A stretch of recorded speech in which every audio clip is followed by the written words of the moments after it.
Hello, everyone. Welcome back.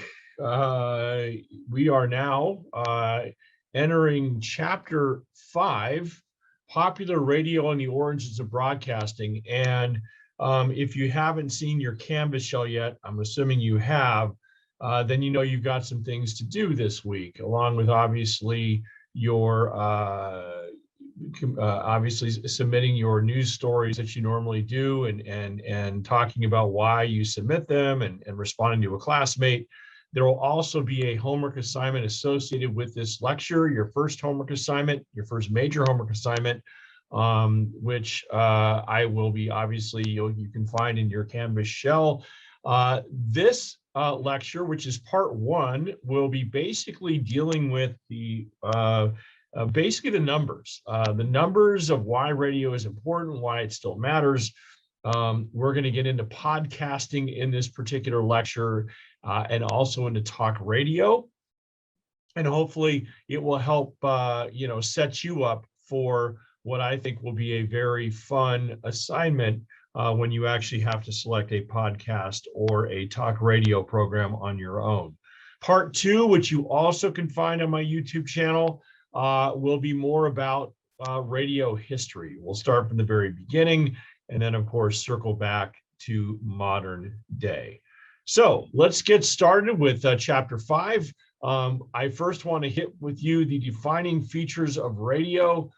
There are 5. You can see them right in front of you. Radio being portable, supplemental, universal, selective, and of course, radio is an attractive medium to advertisers. So let's talk about why radio is portable.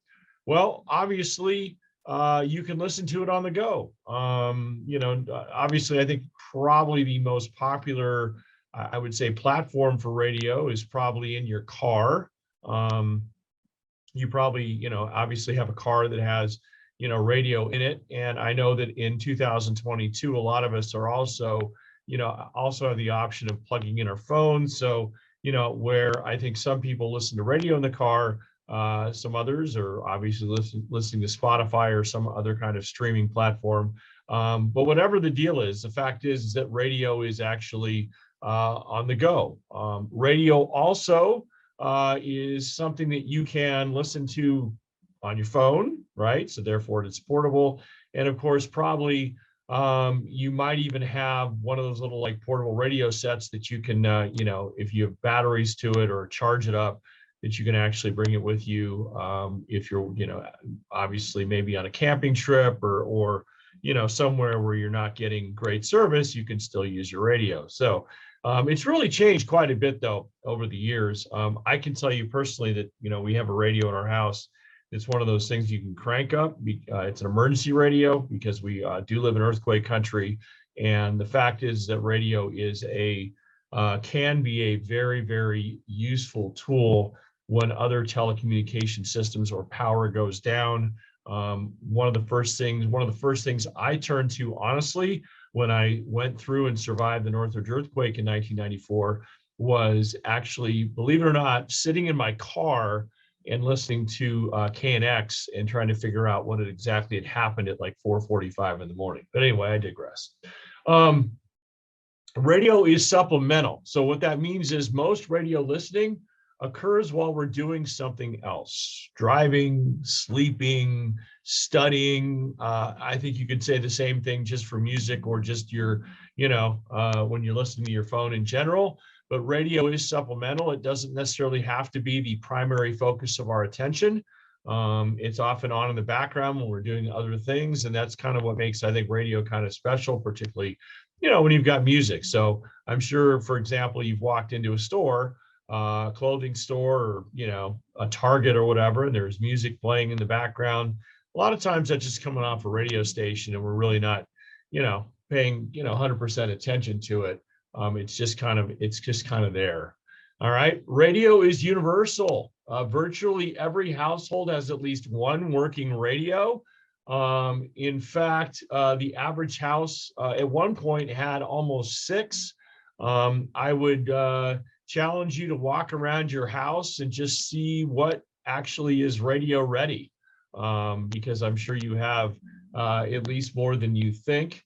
in the average day, about 65 to 70% of the American public listens to radio. In an average week, the population of 12 and over, 96% listens to radio. And let's see, those numbers have come down a little bit. I was going to say it's more closer to 63% of US adults that listen to AM, FM radio daily. And of course, listeners are driven to the medium for a myriad of reasons. The 6 radio listener segments identified, at least on this website to my right, are radio heads, which is 9% of radio listeners listen for all audio needs. Then there's connection seekers, which listen for company and connection. Infomaniacs, which make up about 18% of radio listeners, listen for their need to consume news and information. I have rhythm rockers, which is 27%, the highest number, I think, listen for their need to consume music, because we all love music, or most of us do. Laid back listeners, 17% listen to radio only in the background. So that, I guess, goes into the whole supplemental area, right? And then we have habitualists, which is 13% of radio listeners listen to radio when it's the only option available. Maybe that's you. In fact, I would venture to guess that in your age group, if you're 30 and under or 25 and under, you're probably more in the habitualist category than anything else, because you're probably listening to something other than radio. All right. Anyway, radio is also selective. So one of the things that we really won't be talking about this semester that much is magazines. But if you've ever picked up a magazine or seen a magazine, then you know that it's very niche, right? They have very specific topics that magazines are devoted to. Well, radio is kind of the same way. So radio, I'm going to show you, there's a number of different formats, of course. And so we are all attracted to different formats. And so that is actually works to radio's advantage. And so basically, radio stations choose formats that attract a small, narrowly defined audience that is actually attractive to advertisers, which relates us to radio as an attractive medium to advertisers. And that being that basically, if, for example, take sports talk radio, there are companies that connect themselves to sports talk radio, companies such as beer companies, Bitcoin is another, like gambling websites, dare I say, if you've ever watched a sporting event, then there was and it's still fairly popular, erectile dysfunction. I hate to say it, but those are the kinds of things that companies find, sort of like companies seek out the demographic of who's listening to their particular radio program. And then the ads are very much, targeted toward those people. So, if you have a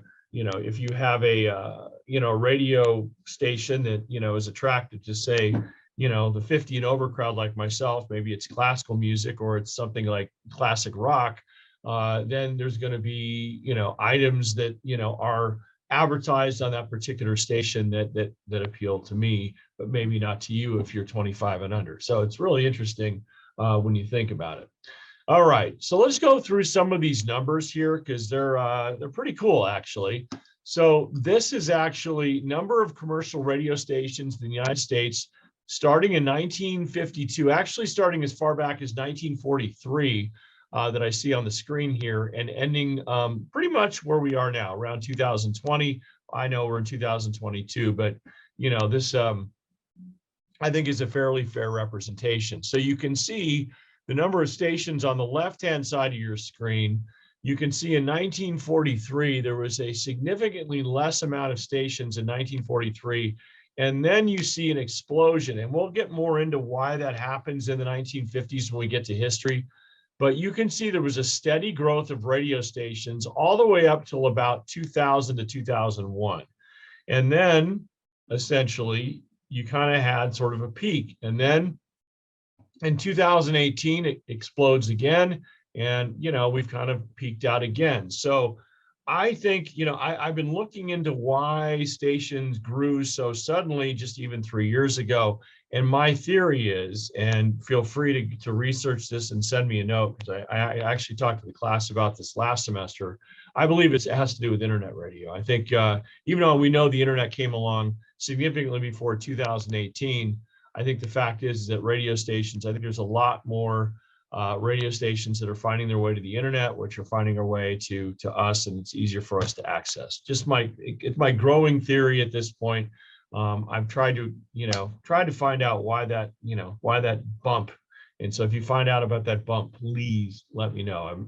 I'm not beneath having you help.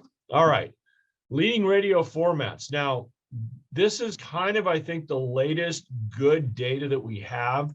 So just like television, radio kind of measures its audience every 4 times a year. And so it's on a quarter basis. And so basically, in this case, is it a quarter? Yeah, it's a quarter a year, every 3 months. In any event, radio, generally speaking, I think these numbers aren't going to change much, even though we're kind of approaching March of 22 here, or we're in March of 22. So basically, country is number one. It continues to be the number one leading radio format. It's interesting because country and news talk, which is now third, news talk was number one for a long time, and country was number two.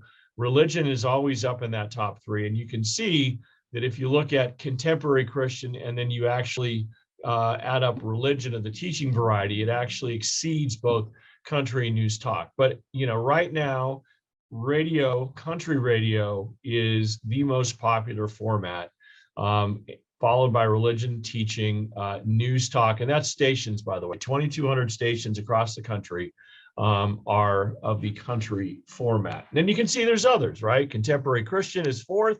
Variety is fifth. Spanish stations are sixth, right? Classic hits. Then you've got sports, top 40, classic rock, and adult contemporary. These are all different types of formats within the radio industry. Now, you can't talk, basically, you can't talk numbers, formats, ratings. We'll get back to ratings, by the way, in the second lecture. But you can't talk about these things without talking about like market size. And so one thing I want you to definitely understand is that, market size matters, whether it be radio or television. And basically the largest market, and it's determined by, how many, in radio, it's how many listeners, in television, it's how many viewers. But the bottom line is New York has the largest amount of listeners and viewers in the country. And so therefore, the New York area is the number one media market. LA is number two, Chicago is three, Philadelphia 4, Dallas is 5. Now, just for fun, when as I have a television background, obviously I was a sports anchor back in Scottsbluff, Nebraska. And my first job, it was like 3 hours northeast of Denver, rather, in a tiny little area on the basically just below South Dakota, just to the east of Wyoming, and just to the north of Colorado. So look it up, Scottsbluff. But that market size at the time was 192. So I think there's something around just over 200 markets, media markets in the country. And New York is number one. And by the way, the smallest is Glendive, Montana, which is in the middle of nowhere, 5,000 US homes, and that's it. So it makes a difference. All right. Radio advertising. So this will give you an idea of how much money is spent in the United States and has been being spent from 2012 to 2022. This is just radio advertising. And you can see, by and large, over the past 10 years, obviously the projection for 22 that's a projection, not an actual figure. But regardless, it has gone up ever so slightly over the past decade. And it's supposed to total about 18.3 billion at the end of this year. Now, for comparison, television is around 70 billion. So you can see that radio, a lot of money in radio, but not to the degree there is in television. Still, an $18 billion industry where companies are spending $18 billion with a B on radio advertising on various stations across the country is still a significant, type of business. All right. How about podcasts? So we've talked about kind of terrestrial radio. Well, what about podcasts? Because that's the latest and greatest, I think, format to kind of sweep the country and the world. And I think podcasts continue to grow, and it's something that I want to focus on, because I think as I've taught this class over the last 20 years, podcasts weren't even part of the equation when I first started teaching this class, and now they're a big deal. And in fact, I find myself personally listening to podcasts far more than I listen to radio. I'll still listen to radio, from time to time, particularly when I'm in my car coming back up from work in Burbank. But I also plug in my phone, and listen to podcasts as well. So the bottom line is there's basically two major, I would say, Spotify, I would say platforms for podcasts. One is obviously Spotify. The other one is Apple. Those are the two I think that, people listen to podcasts the most on. And on that Apple app, a lot of times iHeartMedia is something that produces plenty of podcasts. But the number one podcast is the Joe Rogan Experience. I know that you guys have heard about Joe Rogan in the news. We'll talk about him here shortly, because he's someone I'm going to suggest you might want to listen to for your assignment. But he has 11 million listeners on a week. 11 million, approximately 11 million people download each of his shows when he releases them. He's doing pretty well. Not bad for a guy that was in the comedian in the UFC. So anyway, so there's your top 10, and it's interesting because there are some podcasts that are on Spotify, some that are not. There are some that obviously you can download on the Apple platform, but you can't on Spotify. So it's kind of it's a difficult measuring stick. But those are, in general, those are your top 10. Joe Rogan, The Daily, Crime Junkie, This American Life, and you can see that some of this stuff isn't news. Some of this is other formats, right? My Favorite Murder, Pod Save America, Office Ladies, Serial, and the Ben Shapiro Show, for those of you that have heard of Ben Shapiro. All right, how about growth in listeners? This is from Statista, talking about how many in the millions there are for listeners, right? And you can see the numbers continue to grow. In fact, I think I made a mistake here. Nope, that's correct. I thought I had put another slide here, so we're good. Anyway, number of listeners, 100 million projected by 2024, and it started at 46.1. So you can see that clearly there's a growth in listening when it comes to podcasts. As for advertising, remember, what was our number? Around $18 billion for advertising on terrestrial radio, meaning that when that just basic radio, you've got $18 billion a year in advertising. You can see that podcast advertising is still a fraction of that.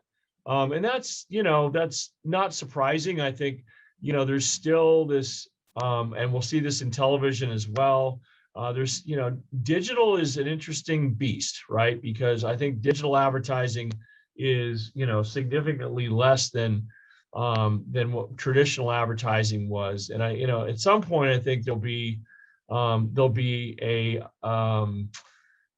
the two will come together and digital will eventually surpass, but nothing in the near future. But anyway, it's still significant though, because in 2021, it was around 1.33 billion. It's supposed to be about 1.7 billion this year. And then by 2025, that's projected to grow out to about 2.75. So you can see that podcast advertised spending in the United States is definitely growing. And I want to say as far back as 2010, in the infancy of podcasts, I want to say that number was somewhere in the neighborhood of like 5 million. So it's actually come up quite a bit. Sorry, not 5 million, 50 million, which is still significantly less. 50 million is than 1.33 billion. Okay, so why are podcasts popular, right? Well, sorry guys, let me pop back here.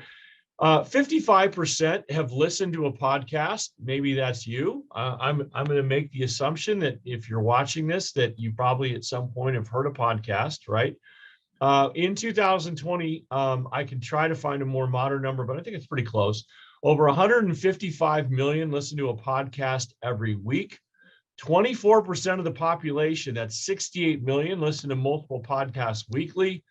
Podcast listeners consume 7 different shows per week. I was surprised actually to hear this number because I count myself as someone that likes to listen to podcasts, and I just don't have time to listen to 7 different shows per week. So I don't know, maybe they're short, but I have a couple I like to listen to, and they're very involved. And so, I find myself not listening to the entire show, but just kind of, picking it up like a chapter book, if you will, and coming back to it. But I was surprised to hear that it's that much, but maybe it is. Since 2005, more than 700,000 podcasts have been created, 30 million episodes of content, 1/3 of that since June of 2018. That's pretty extraordinary. The most popular age group for podcast listening, 25 to 44, which makes up just about half of the listeners out there. So you're not quite, well, I know some of you, based on your I asked you to tell me a little bit about yourself for one of your assignments at the very beginning of the semester. So I know some of you are in this age category. A lot of you are not, especially if you're just out of high school or just getting into college.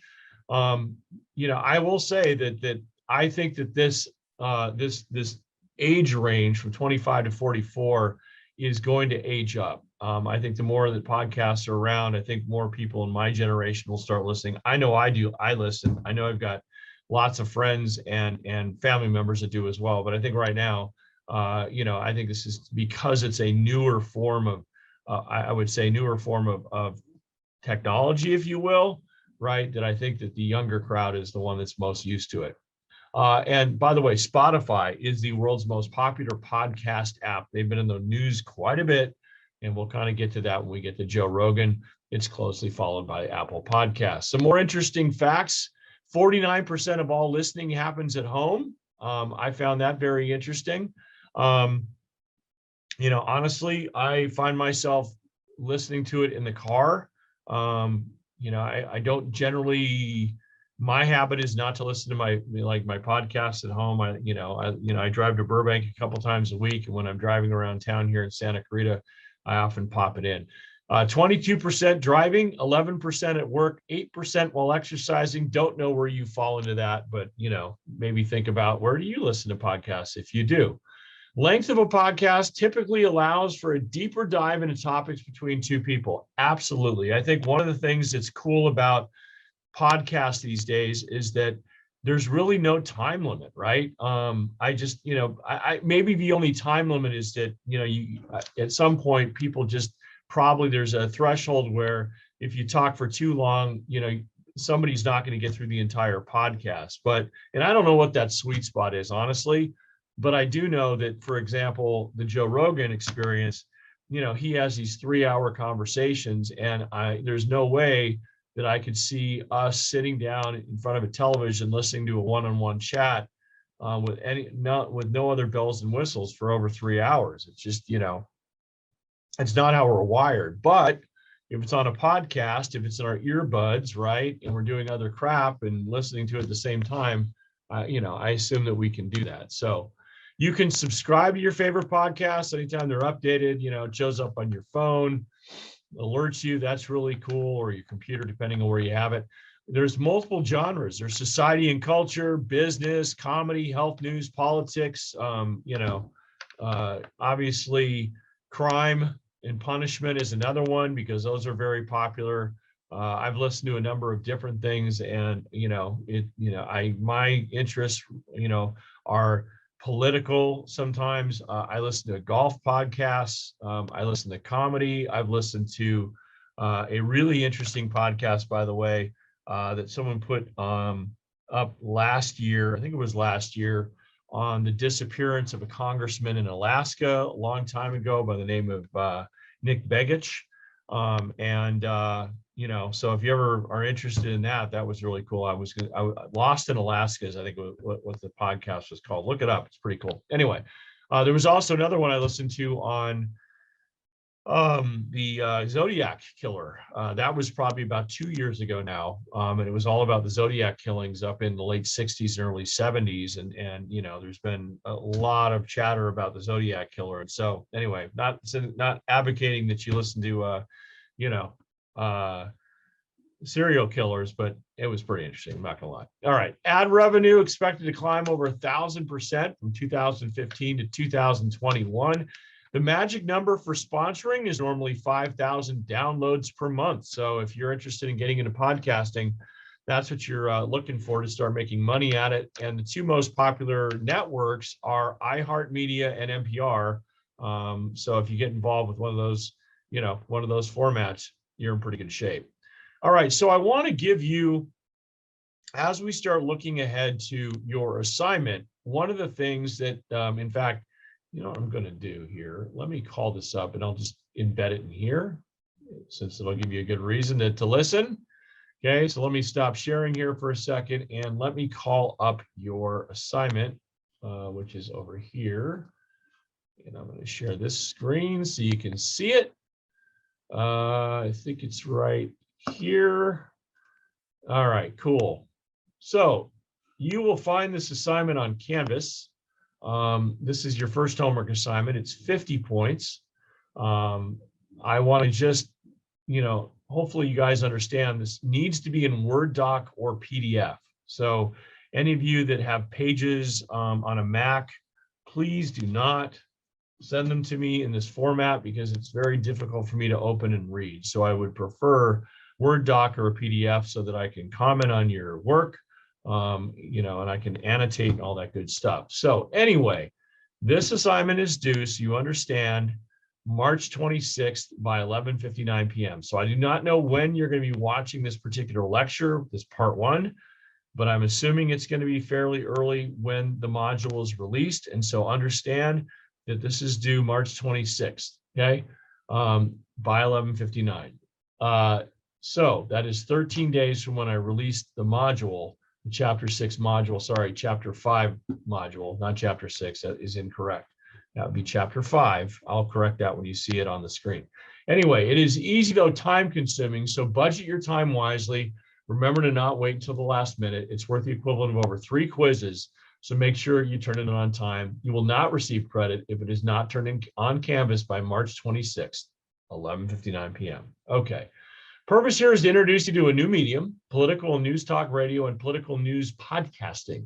Not music, not sports, comedy, or news, which you're probably familiar with, but with serious talk radio, one of the most popular formats in the US. You will lose 25 points if it is not political talk radio. You are to listen to an online podcast, which can't be less than an hour. If you find a shorter podcast, then listen to a combo that would add up to at least an hour. So what I mean by that is if the podcast you're listening to is, say, 25 or 30 minutes, then listen to 2 so that they at least add up to an hour, okay? You can, the podcast must be political and hard news, and it must be current. It can be, C-A-N, can be over an hour. So if you decide to listen to something that's longer, that is totally fine.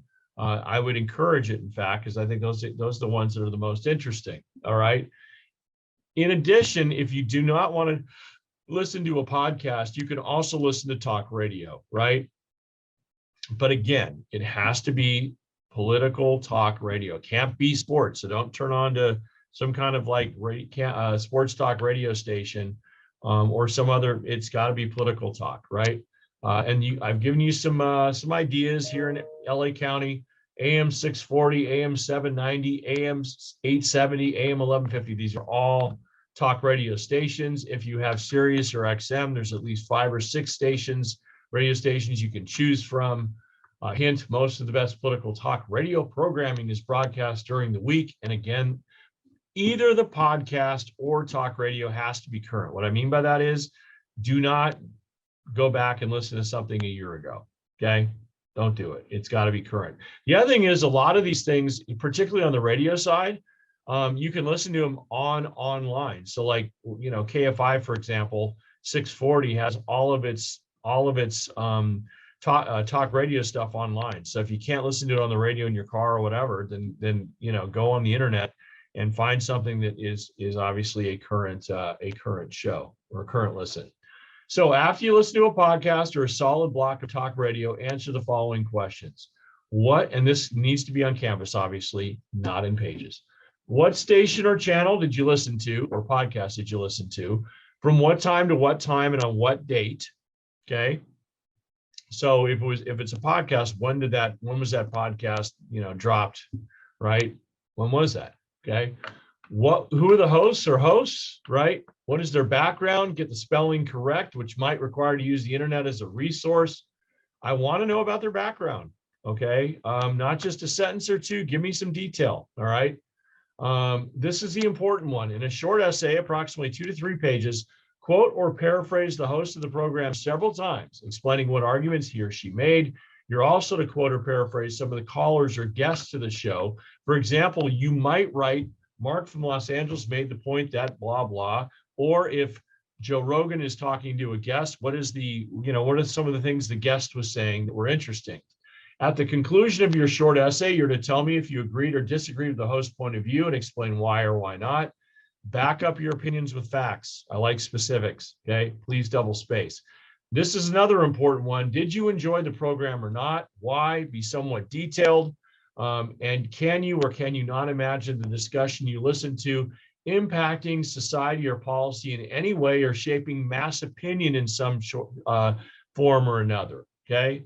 So why do you think it might matter? Why might it move the needle? I want to know. Or if you think it's all BS, you think whatever you listen to is not going to really make the difference in other people formulating an opinion, then let me know. I just need to make sure that you back it up with facts. All right. If I, from your work, get the feeling you did not pay close attention to your chosen radio show or podcast for a full hour, taking notes, thinking things through, concentrating, it will be reflected in your grade. So hopefully that makes sense to you. That is your assignment. And I want to give you now some ideas on who you might want to listen to. So let me swing back to the PowerPoint here. Okay, so the first one, as I had hinted earlier, is Joe Rogan. You definitely, I know, have heard of Joe. He is a former actor. He's a comedian. He's a UFC commentator. So if you've ever watched the UFC, you know him. You know he's heavily involved. Interestingly, he's got a blue collar upbringing. So he does not come. He was not born what they say a silver spoon in his mouth. He definitely has. He definitely has his beginnings in kind of as an everyday dude, right? His show was launched in 2009. He's into current events. He's into politics, philosophy, comedy. He's all over the place. He recently signed a $100 million deal with Spotify. He is libertarian.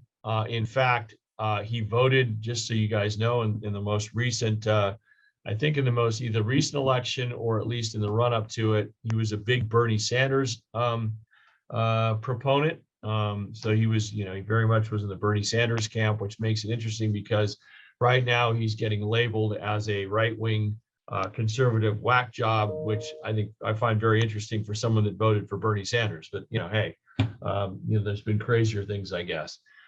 He supports gay rights, gay marriage, recreational drug use, universal health care.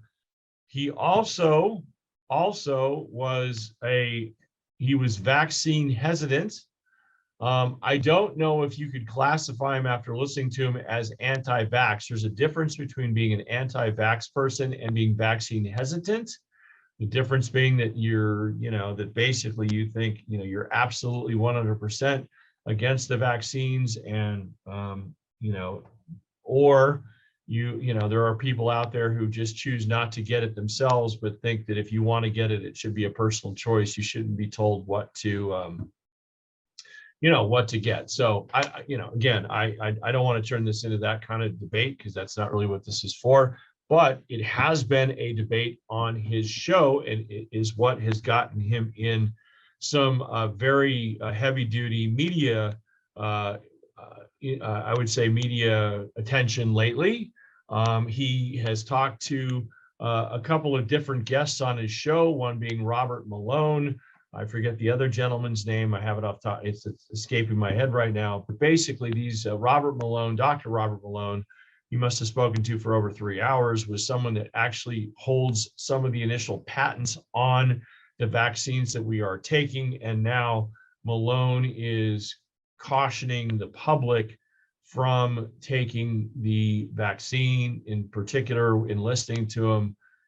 He's, thinks that we're taking this, that we're coming up with too many shots, and that the more the shots, the more shots that we take, number one, in his view, the less effective these shots are. And number two, he thinks there, could be some side effects because of the fact that we haven't taken these things through the normal, the FDA hasn't taken these things through the normal, kind of testing.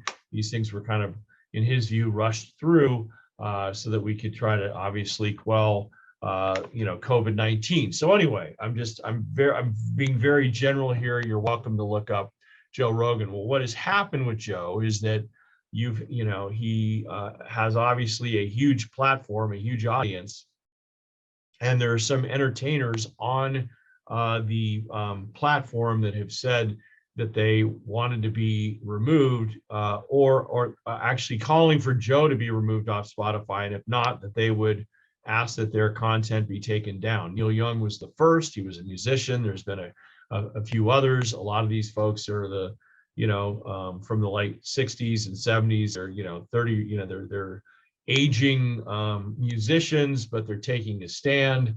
Anyway, it's been very interesting to see it all play out. I wanted to read a couple of opinions that are from the Wall Street Journal here, and they're written by people in your age group. So maybe this might be something that spurs some thought with you if you actually decide to listen to Joe in your assignment.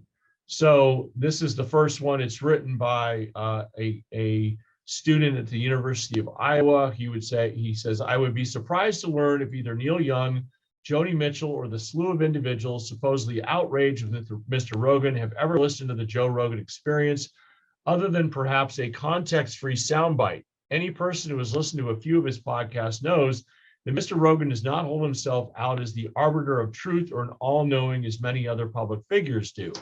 Unlike those who are engaging in the farcical outrage, listeners know Mr. Rogan and his guests' thoughts are conversation, not gospel. In fact, it seems likely that Mr. Rogan's podcast is so popular precisely because he converses with people who hold a wide variety of viewpoints. It shows the public's hunger for earnest conversation, something that many mainstream news outlets and celebrities should reflect on.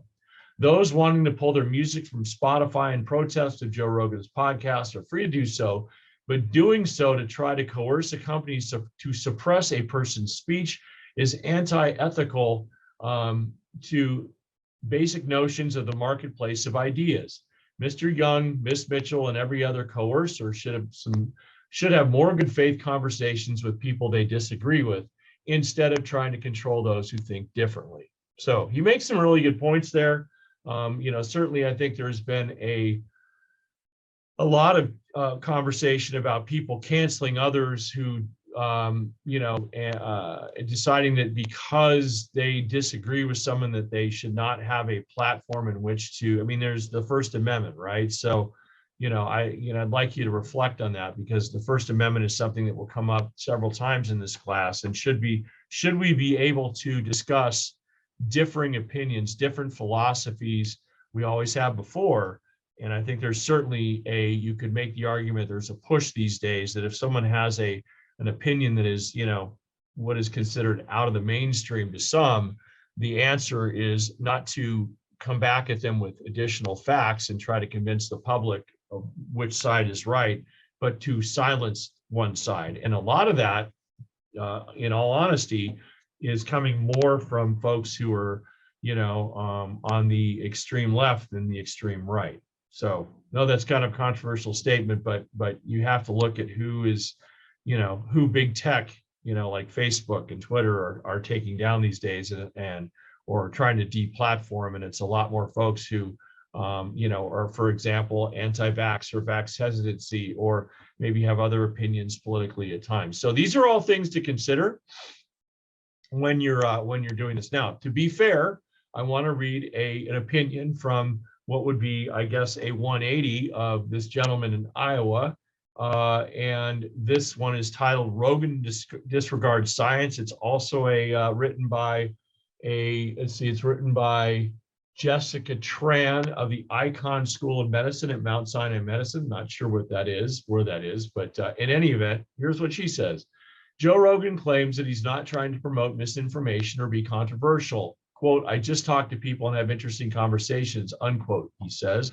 But Mr. Rogan is being controversial and he knows it. These conversations perpetuate misinformation about the pandemic. When he provides a platform for this kind of false information, he endangers lives and helps ensure the pandemic stays a pandemic.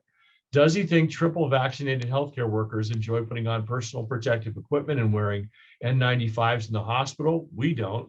For Spotify to stand by Joe Rogan represents a completely profit-driven quest to disregard science. I applaud Neil Young, Joni Mitchell, and other artists for standing with the scientific and medical community.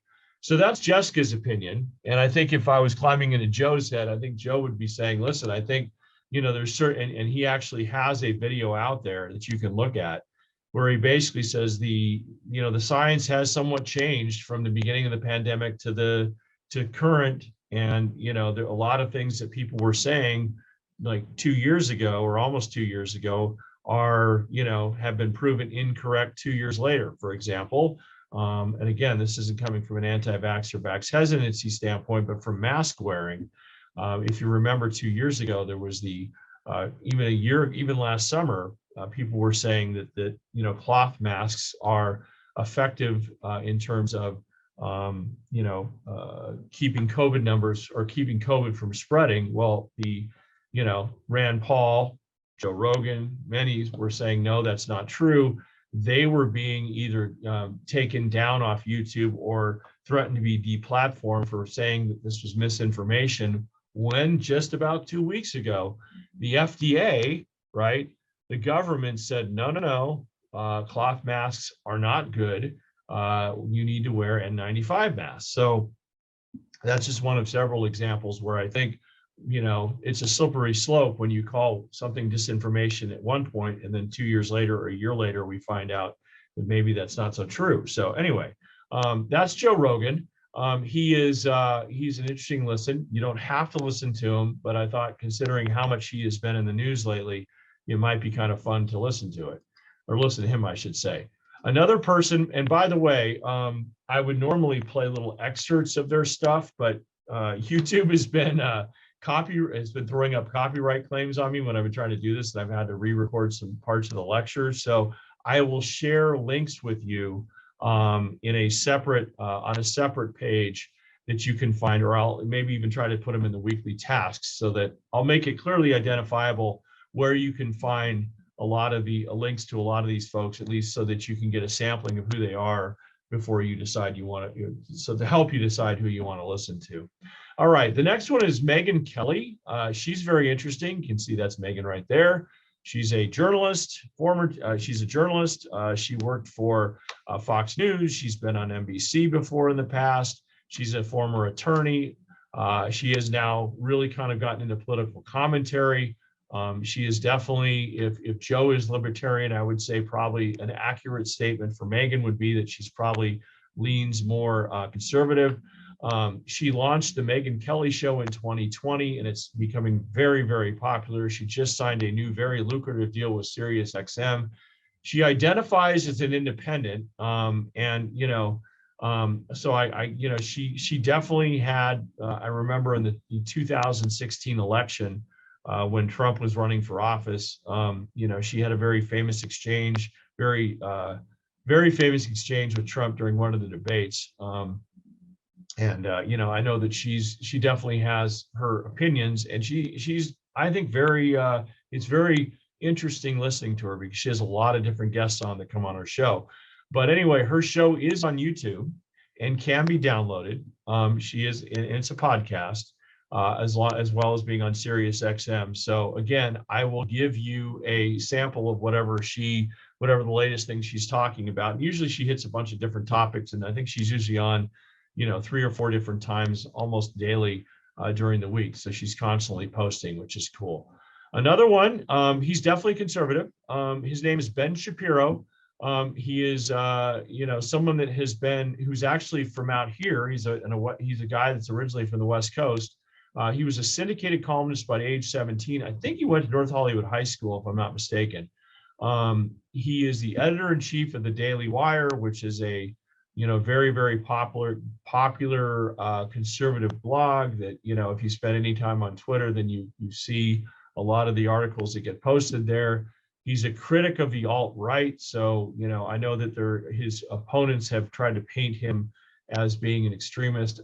He's not. I certainly think there's definite noise out there on the extreme right. I would not put him in this camp and I think it's inaccurate when people do. He is pro-life. One of the things he's talked about in the past is that he argues Facebook and big tech in general are targeting conservatives.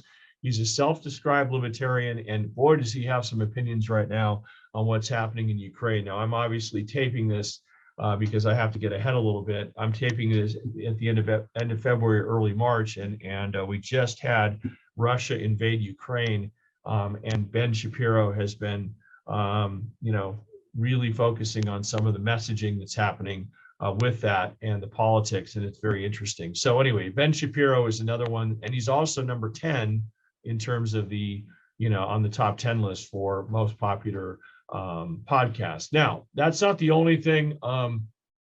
There's a lot of different podcasts out there. Here's a link, by the way.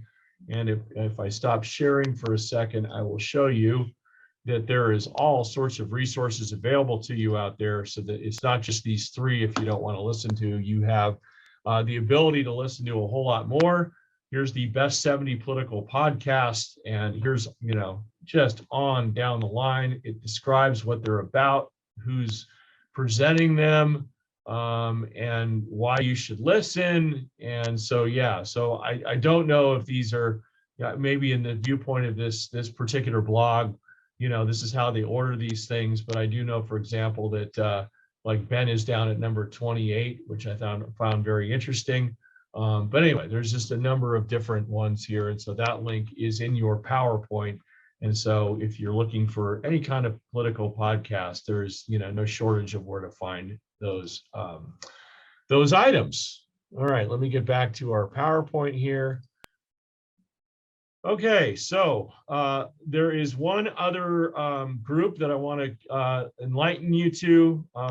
This is a podcast heavy lecture, but if you're interested in talk radio, if you're interested in local talk radio, and you want to be sort of pissed and laugh at the same time, that'd be the easiest way to say these guys.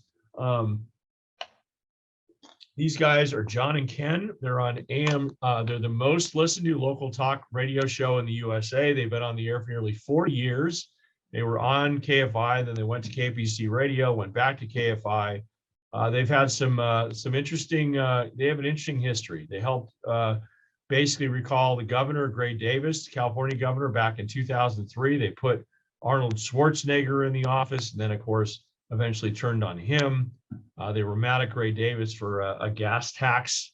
It was not a gas tax. It was a registration tax for your car that went up something like 400%. And so that's what kind of kickstarted it. They have never been a fan of legislators in any shape or form, and they take aim at just about everybody. They had a thing called Head on a Stick and Political Human Sacrifice. You're welcome to Google and Google John and Ken Political Human Sacrifice and read all about it. They were suspended years ago for, wait for it, calling Whitney Houston a crack whore. Not one of their more shining moments by far. That got them suspended off the radio for a couple of weeks. They've been consistently against illegal immigration. They're not a fan of labor unions, political corruption. They don't like high taxes. So do they lean conservative? I don't know. I think they take some positions, yes, but in other cases, they've been critical of, for example, Trump. They've been critical of Bush when he was in office. So they're hard to pinpoint. I think what they do, I will say this, is I think they find an issue and they kind of they're very populist, right? So they try to stir the pot, and so I think that's kind of their shtick.